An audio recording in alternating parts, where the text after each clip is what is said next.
motto, let learning be a joy and teaching a pleasure. Here we are with a remote teaching and learning process to bridge the gap. Happy learning, students. नमस्कार बच्चों, कैसे हो आप सभी। आशा है सभी स्वस्थ और सुरक्षित होंगे। बच्चों, आज हम पढ़ने वाले हैं सर्वनाम। तो सभी लोग तैयार हो जाइए अपना बुक पेन पेंसिल लेकर। सबसे पहले सर्वनाम की परिभाषा। वाक्य में संज्ञा के बदले प्रयोग किए जाने वाले शब्दों को सर्वनाम कहते हैं। संज्ञा मतलब नाउन। तो वाक्य में जो शब्द संज्ञा के बदले इस्तेमाल किए जाते हैं उन्हें हम सर्वनाम कहते हैं। जैसे कि मैं, आप, तुम, वह, वे, उसका, उनका, कौन, क्या आदि। ऐसे अनेक सर्वनाम के उदाहरण हैं। बच्चों, सर्वनाम की ज़रूरत क्यों है, उसकी आवश्यकता क्यों है, वो हम इस उदाहरण के द्वारा समझेंगे। कुत्ता बहुत भूखा था, कुत्ता इधर उधर भटका, कुत्ते को कहीं से खाना नहीं मिला, एक आदमी को कुत्ते पर दया आई। अगर आपने ध्यान दिया होगा तो यहाँ पर बार बार कुत्ता शब्द का इस्तेमाल किया गया है, संज्ञा शब्द का। बार बार वाक्य में संज्ञा शब्द के इस्तेमाल से जो वाक्य की सुंदरता होती है वो बिगड़ जाती है, वो रुचिकर नहीं लगती। इसीलिए हम सर्वनाम शब्द का इस्तेमाल करते हैं। अब इसके विपरीत देखिए, कुत्ता बहुत भूखा था, वह इधर उधर भटका, उसको कहीं से खाना नहीं मिला, एक आदमी को उस पर दया आई। यहाँ पर हमने संज्ञा शब्द के बदले सर्वनाम शब्द का इस्तेमाल किया। तो इसीलिए सर्वनाम शब्दों की वाक्य में आवश्यकता होती है। सर्वनाम के कुल 6 प्रकार होते हैं। पुरुषवाचक सर्वनाम, निश्चयवाचक सर्वनाम, अनिश्चयवाचक सर्वनाम, प्रश्नवाचक सर्वनाम, संबंधवाचक सर्वनाम, निजवाचक सर्वनाम। इसमें से पुरुषवाचक सर्वनाम के 3 प्रकार होते हैं, उत्तम पुरुष, मध्यम पुरुष, अन्य पुरुष। तो आइए इस पर ध्यान देते हैं। सबसे पहला है पुरुषवाचक। ध्यान दीजिए कि इसमें बोलने वाला, सुनने वाला या अन्य व्यक्ति होता है। इन तीनों का अगर हमें ज्ञान होता है तो उसे हम पुरुषवाचक सर्वनाम कहते हैं। इसकी परिभाषा है, बोलने वाले, सुनने वाले या अन्य व्यक्ति पुरुष को सूचित करने वाले सर्वनाम को पुरुषवाचक सर्वनाम कहते हैं। जैसे कि मैं, हम, तू, तुम, आप, यह, वे आदि। इस पर थोड़ा हम विस्तार से ध्यान देंगे। सबसे पहला है उत्तम पुरुष सर्वनाम। उत्तम मतलब बोलने वाला, मतलब मैं खुद।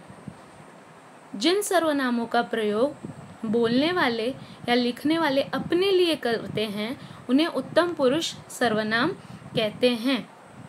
जैसे कि मैं, मैंने, मुझे, हम। यहाँ पर उदाहरण देखिए, हम काम करेंगे। हम मतलब खुद के लिए इस्तेमाल किया गया है। भारत मेरा देश है, मेरा स्वयं के लिए इस्तेमाल किया गया है। मैं चुटकुला सुनाऊंगी, बोलने वाले के लिए इस्तेमाल किया गया है। तो जिन जिन शब्दों का इस्तेमाल बोलने वाले व्यक्ति के लिए किया जाता है उसे हम उत्तम पुरुष सर्वनाम कहते हैं। दूसरा है मध्यम पुरुष। इस सुनने वाले व्यक्ति, जहाँ जिस शब्द से आपको पता चले कि कोई सुनने वाला सामने वाला व्यक्ति है, वो होता है मध्यम पुरुष सर्वनाम। जिन सर्वनामों का प्रयोग बात सुनने वाले व्यक्ति के लिए किया जाता है उन्हें मध्यम पुरुष सर्वनाम कहते हैं। जैसे कि आप, तू, तुम, तुम्हारा। इसके उदाहरण हैं, तुम ठीक कहते हो। तुम यहाँ सुनने वाले व्यक्ति के बारे में कहा गया है। आप हंस क्यों रहे हैं, ये भी सुनने वाले व्यक्ति। तू एक गाना सुना, ये भी सुनने वाले व्यक्ति के बारे में चर्चा की गई है। तो जहाँ कहीं सुनने वाले व्यक्ति के विषय में बात हो वो होता है मध्यम पुरुष सर्वनाम। तीसरा अन्य पुरुष सर्वनाम। इससे आपको किसी या यूँ कह लो थर्ड पर्सन, अन्य व्यक्ति मतलब जिसके बारे में बात की जा रही हो उसे कहते हैं अन्य पुरुष सर्वनाम।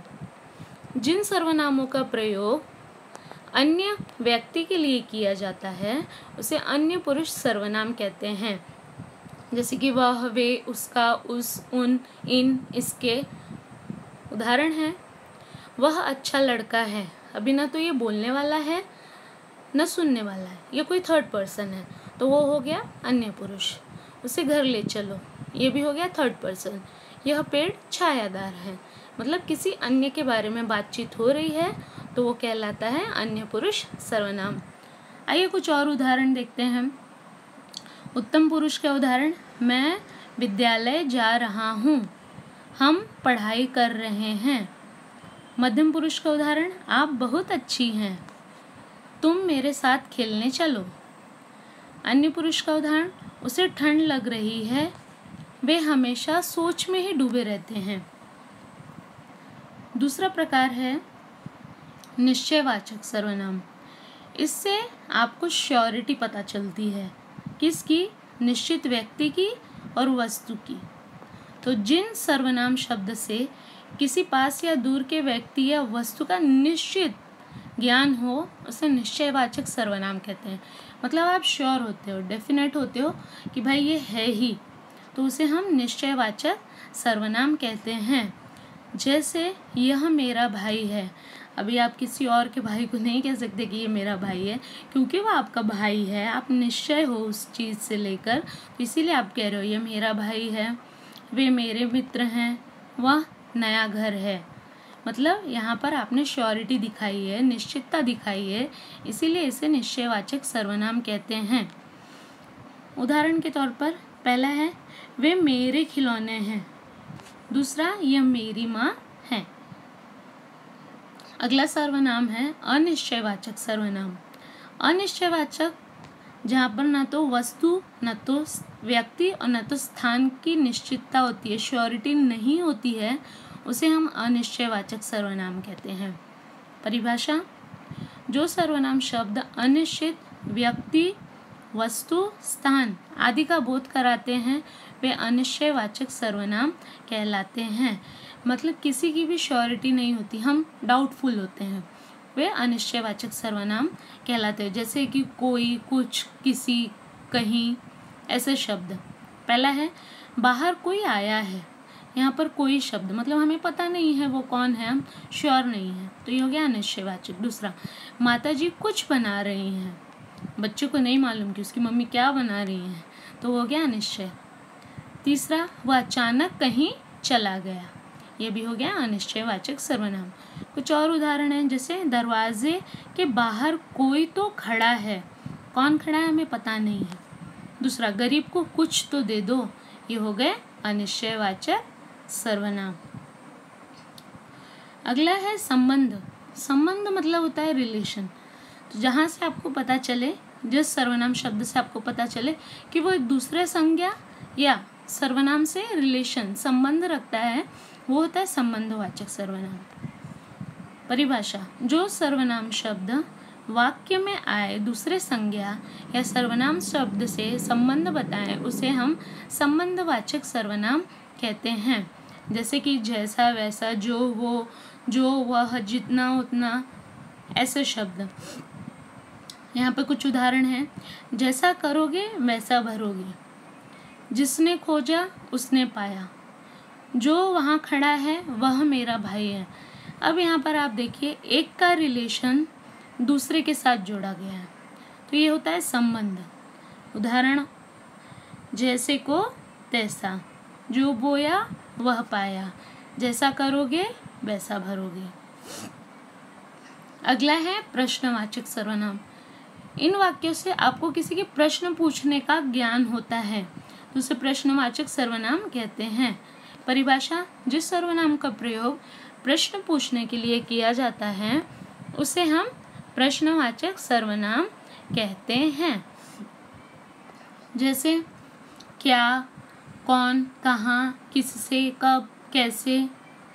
उदाहरण है, यह काम कैसे हुआ, तो यहाँ पर जो कैसे शब्द है ये प्रश्न पूछा जा रहा है। दूसरा, आप क्या पढ़ रहे हैं, तो क्या प्रश्न हुआ। क्या राम पास हो गया, तो यहाँ पर भी प्रश्न का ज्ञान हो रहा है, तो ये हो गया प्रश्नवाचक सर्वनाम। और कुछ उदाहरण, कहाँ जा रही हो, यहाँ पर भी प्रश्न पूछा जा रहा है। कौन है यह, ये भी प्रश्न का ज्ञान करा रहा है। तो जो शब्द प्रश्न का ज्ञान कराए उन्हें हम प्रश्नवाचक सर्वनाम कहते हैं। अगला है हमारा निजवाचक सर्वनाम। निज, जो अपने आप का, खुद का ज्ञान कराए उसे हम निजवाचक सर्वनाम कहते हैं। परिभाषा, जो सर्वनाम स्वयं या अपने आप के लिए प्रयोग किए जाते हैं वे निजवाचक सर्वनाम कहलाते हैं। जैसे कि आप, स्वयं, खुद, अपने आप ही, ऐसे शब्द। अगर इन शब्दों का आपको ज्ञान हो रहा है तो वो होता है निजवाचक सर्वनाम। कुछ उदाहरण हैं। इस सवाल का हल अपने आप निकालो।